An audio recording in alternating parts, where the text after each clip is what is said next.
Brink takes place on the Ark. It's an immense artificial floating city at sea, built as part of a contemporary green vision, but now existing in 2045, and having lost contact about 20 years beforehand with the rest of the Earth, it exists in complete isolation with what were originally sustainable resources now in limited supply. The result of this is that competing social factions have been thrown into an isolated and horrific conflict. We're heading to the Ark's airport. This was the original location that celebrities flew in and out of and had their photo opportunities, but it's also, because it's been deserted and disused for 20 years, the ideal location for me to show you a couple of the game's features in the absence of any enemies. Now, Brink uses those same familiar shooter controls that you're used to, but without the artificial constraints, because we've developed a new system that we're calling SMART. It stands for Smooth Movement Across Random Terrain.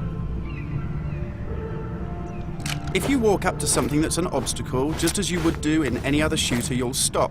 But if you want to try and indicate to the game that you want to get somewhere as quickly as possible, using this SMART button, you're able to vault, mantle, and climb with ease. And this is a cool system for helping you navigate through the game, but it's not an autopilot. You don't enter a canned animation that you can't get out of. It's great for advanced players too.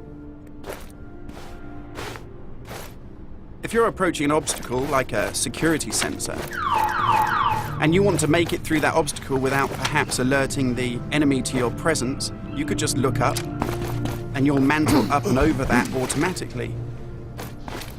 And by the same token, if you use your same SMART button just running towards something and looking down, you'll indicate to the game that you're able to slide under something. And this is really important because in Brink, we want you to be able to make tactical decisions about where you go and how you play. It's not a rail shooter where you're on a kind of minecart witnessing canned cinematics. And that's important too, because in Brink, irrespective of whether you play offline or online, you can create a cool identity for yourself that really reflects how you want to play the game. So in Brink, you take on a combat role that suits your preferred playing style, whether you're on the front line attacking the enemy or perhaps at the rear doing support.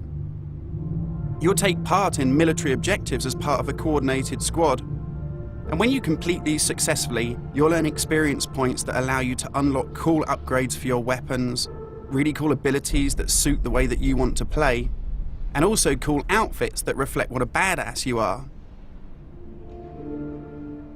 And you can do this irrespective of whether you play offline in traditional single-player style mode with no internet connection, or play cooperatively with up to 7 friends, or go online and play fully where the entire game is full of strangers.